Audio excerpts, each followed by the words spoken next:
It's an absolute pleasure to have been invited by Chris to come and speak to you this morning. I gently reminded Chris a few minutes ago that I got up at 5:15 this morning to be here, but she then pushed back and said, I've done it on more than one occasion for you. She has, but I will start with two very brief apologies. I should have been joined by Professor Sam Lundrigan today. Unfortunately, Sam has got some matters that she urgently needs to deal with today, so she's asked me to step in, which I said, yes, Sam, of course I'll do that for you. And I am going to have to dash once I've done this. I am the chair of a board of trustees for a children's charity helping children that have suffered trauma and abuse, and we have a board of trustees meeting at 2 o'clock this afternoon, which means I need to get back to Chelmsford to get to an office to be able to do that meeting. And forgive me, I'm going to be leaving with my colleague Sarah, whom has joined me today to listen to some of the things and to hear what we are doing about it, and she'll then give me some feedback on the way home in terms of how I've performed or not, as the case may be. I don't normally like reading from paper, but this was what Sam would have said. I'll deposit that once I've finished what Sam was going to say. So, Chris, thank you for inviting us to join you today. It's a real pleasure to be here with you to celebrate a significant milestone. And I was reflecting and listening to everybody that's spoken thus far this morning, all of whom have made incredibly powerful and impactful speeches and presentations. And I reflected that we've now been working together, hand in glove, for the best part of 13 years. Faye and other colleagues, I'm not sure where those 13 years have gone, but it's gone very, very quickly. Now, so what we would like to do, we'd like to take this opportunity to talk about our collaboration with Chris and other victim survivor advocates and the importance of the survivor's voice being embedded within research, policy, public protection and wider systems thinking. At the International Policing and Public Protection Research Institute, which Professor Lundrigan leads as the director and which I am the chair of, we've been collaborating with Chris and other members of the original ICSA Victim Survivor Consultation Panel for more than 2 years now, and our research institute and Anglia Ruskin University as an organisation have benefited immensely from this collaboration. Each member of the panel brought their own individual wealth of experience and unique insights and expertise, not only in the field of child protection, but across all sectors, including health, education, social care and social work. And there is no doubt at all that as a result of the work of Chris and Faye and other members of the VSCP, the victim survivor voice is now at the heart of pretty much everything we do at the Institute. And you have undoubtedly enhanced what we continue to do, and I believe what we are doing now with the voice of victims and survivors is far better than it ever has been. And for us, as I hope you know, this isn't just another perspective to consider. It's a fundamental element that transforms how we understand and address complex issues. Lived experience brings authentic insight, relevance and credibility to the research process, and centering lived experience ensures that our responses are rooted in empathy and respects.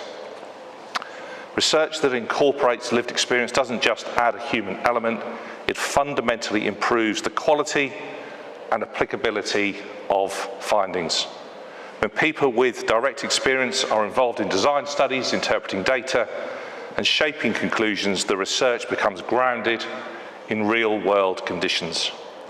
This isn't about one voice informing the other, it's about creating space for ongoing conversations where both perspectives can enrich and we can learn from each other throughout the research journey. When these two voices come together authentically, they generate research that is both rigorous and deeply relevant. And we as a team are currently working to develop a revised strategy, which at the heart of which is our mission to work collaboratively and inclusively to learn from and elevate the experiences, expertise and agency of victims and survivors to ensure that their active participation is at the heart of our work. So I hope, Chris, you and all the other members of the VSCP, Faye, you know how important you've been to this. your work is now shaping and framing so much of what we do, and it's now going to be written into the core of our new vision for the Institute. And if it's all right, I'm just going to take just a moment to reflect upon my own experiences and to make a very candid confession to an error that I made, 12 years ago now. So I was the National Policing Lead for Child Protection. I was charged with developing the response to what was becoming the huge threat of online child sexual abuse. And I, with the National Crime Agency, designed, developed and delivered a world-leading response to the pursuit of offenders that were abusing in the online space. To my shame, I didn't consult with victims and survivors. I didn't for a moment consider at that time the images of the children in those pictures that were being shared by the millions around the world. We became obsessed with targeting offenders, and we became obsessed by trying to save children that were in those homes, but at no point was there a meaningful conversational dialogue around those children that were being raped, were being abused, and were being shared, as I said, in their millions. And I always look back with a sense of pride about what we did as a country in pursuit of the abusers, but boy, did we get it so wrong in terms of saying, well, what about the children in those images? And I'm not traumatized, but there is no doubt that the words of a survivor who described walking down the street, having a man look for 30 seconds or a minute longer than was remotely comfortable, to then think, have you seen me being raped in some of those pictures that I know are now circulating the internet? Now that's lived with me and will forever live with me.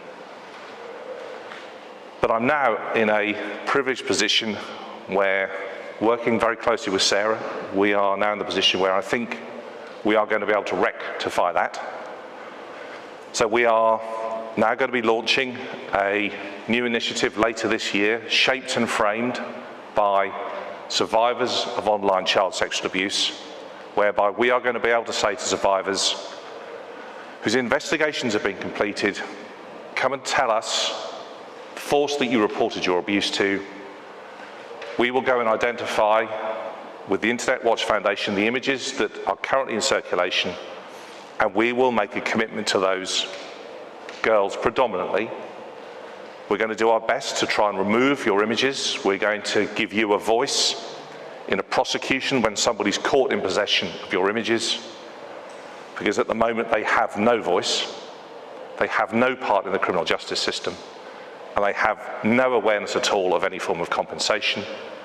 So we will give victim survivors, I hope, a voice in the justice system, the opportunity to pursue criminal compensation and in some cases civil remedy, but perhaps most importantly of all, provide them with a resource that helps them deal with their trauma.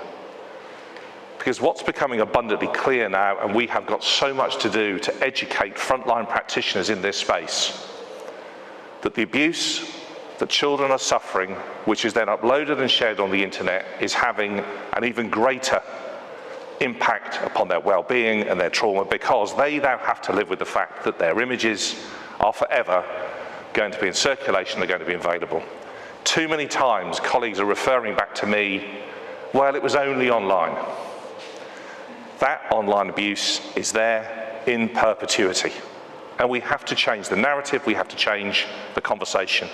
And I genuinely hope that the Echo Survivors Project, which I hope we will launch in a few months to a few weeks' time, will be the start of a completely different conversation and an outlook for survivors of online abuse.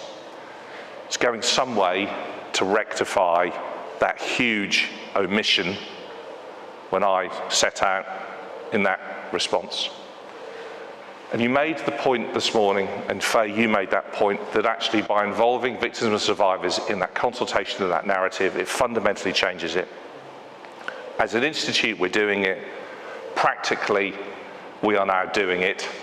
I just wish we'd done it many, many years before.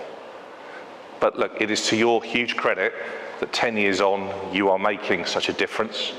It's to your huge credit that you've got survivors that you are working with and supporting, giving testimony to the impact that your course is making. What we now have to do from a research perspective is make sure that becomes embedded in everything we do, and we are making really significant steps to make sure that that happens, to make sure that your voice, Faye, is woven into the research that I hope then leads to better policy, better practice, and ultimately better outcomes for those individuals that have suffered.